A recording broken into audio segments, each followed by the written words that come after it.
দাওয়াতি কাজে ছিল, নিরীহভাবে সেখানে তারা কাজ করছিল। আমাদের ছাত্র ভাইদের উপর হামলা হয়েছে, তারা বরদাস্ত করেছে। সেই ইতিহাস আপনারা সেখানে সরজমিনে জানতে পারবেন। আজকের সমাবেশ থেকে বলে দিব, আমার ভাইরা রক্ত দিয়েছে, প্রয়োজনে আরো রক্ত দেব, রাজপথ ছেড়ে যাব না। রক্তের ইতিহাস আমাদের আছে। ৭৭ রক্ত দিয়েছে, ২০২১ সালে রক্ত দিয়েছে, আর এবার এসে ভাস্কর্য ভাঙতে হয়েছে। ঠিক তেমনি ভাবে গত রাতে আমরা রক্ত দিয়েছে, ইনশাআল্লাহ এ রক্তের বিনিময়ে কোন বন্যাদের আস্তানা সিলেটে থাকবে না। আরেকটি জিনিস জানিয়ে দিতে চাই, সেখানে আমাদের পরিষ্কার বক্তব্য, আমরা মাজার বিরোধী নয়। মাজার হচ্ছে জিয়ারতের স্থান।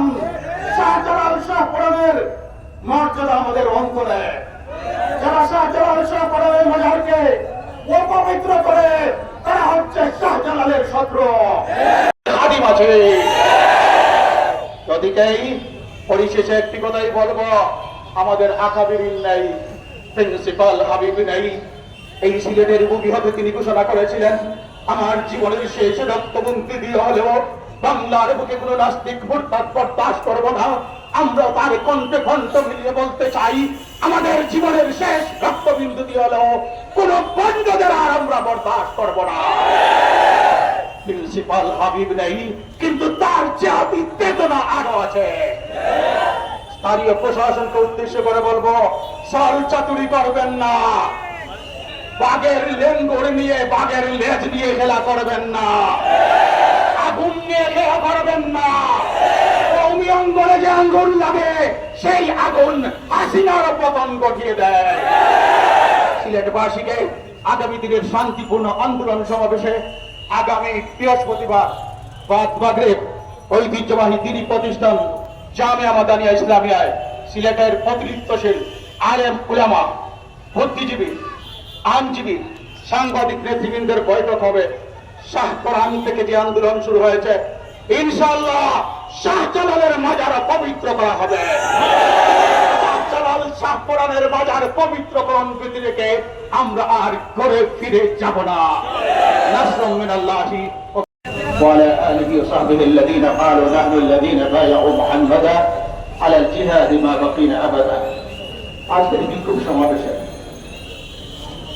মহতরম সভাপতি, মঞ্চ উপবিষ্ট সিলেটের বর্ষিয়ান আলেমে দ্বীন হযরত মাওলানা মুশতাক আহমদ খান, অন্যান্য উলামায়ে কেরাম, বিক্ষুব্ধ শাহপরান অঞ্চলের তৌহিদি জনতা, আগামী দিনের জাতির কন্যাদার সুপ্রিয় ছাত্র বন্ধুরা,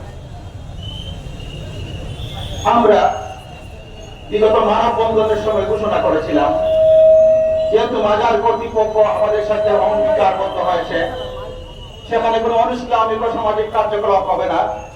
আমরা বলেছিলাম আমরা শান্তির সাথে সেখানে দাওয়াতি কার্যক্রম করব, আমরা তা চালিয়েছি।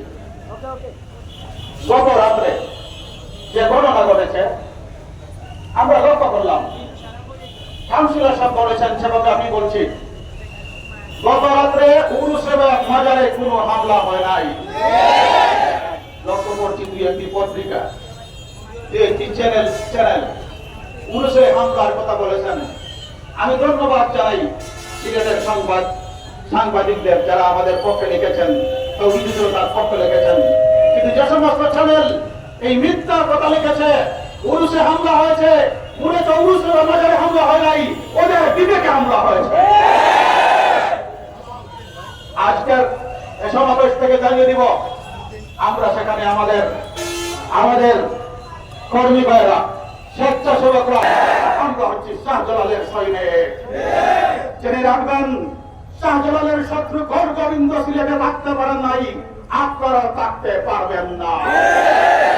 আরেকটি জিনিস জেনে নেবেন, শাহজালাল নেই, শাহপরান নেই, তাদের তলোয়ার কিন্তু আছে। তলোয়ারকে ভাই আমাদের বাঁধতে পারবে না। প্রয়োজনে শাহজালালের সৈনিকেরা আবার জেগে উঠবে, সিলেটের প্রত্যেক স্থান হতে বন্ধদের অবাঞ্ছিত ঘোষণা করবে। সুপ্রিয় উপস্থিতি, আমি মোবারকবাদ জানাই। কাল হরিপুরের হেমু বাংলাদেশের মৌসুমী সাহেবের নেতৃত্বে হাজার হাজার উলেমা একরাম আমাদেরকে বাঁচানোর জন্য রাত 3টার সময় খবর পাওয়ার সাথে সাথে চলে এসেছেন এই শাহপরানগঞ্জে। আমি তাদের প্রতি কৃতজ্ঞ, আমি আমার এলাকাবাসীর প্রতি কৃতজ্ঞ। ওরা বারবার যে যখন শুনতে পেরেছে আমি সহ আমার উলেমা একরাম ছাত্র জনতাকে আটক করে রাখা হয়েছে, আমাদেরকে হত্যার ষড়যন্ত্র রচিত হচ্ছে, তখন তারা করে বসে থাকেন নাই। আমাদের বাঁচাতে ওরা সব এগিয়ে আসছেন, এজন্য আমি তাদের প্রতিও কৃতজ্ঞ। সেই সাথে আরেকটি জিনিস আপনাদেরকে বলতে চাই, গতকালকে শাহপরান মাজারে কোনো ভাঙচুর লুটপাট হয় নাই। শাহপরান মাজারকে রক্ষা করেছে আমাদের তৌহিদি জনতা। পণ্ড নামের লালচারুরা আক্রমণ করেছিল, সেই সময় গদ্দি করে ওরা আক্রমণ করে ভাঙচুর চালিয়েছে। যারা এই ষড়যন্ত্রের সাথে জড়িত তাদের কট্টর থেকে কট্টর শাস্তি দাবি করছে। তা না হলে সারা বাংলাদেশের মুসলিম জনতা, তৌহিদি জনতা একসাথে মাঠে নেমে পণ্যদের বিরুদ্ধে, মাজার পূজারীদের বিরুদ্ধে আমরা নিজ হাতে আমরা আইন তুলে দিতে বাধ্য হব।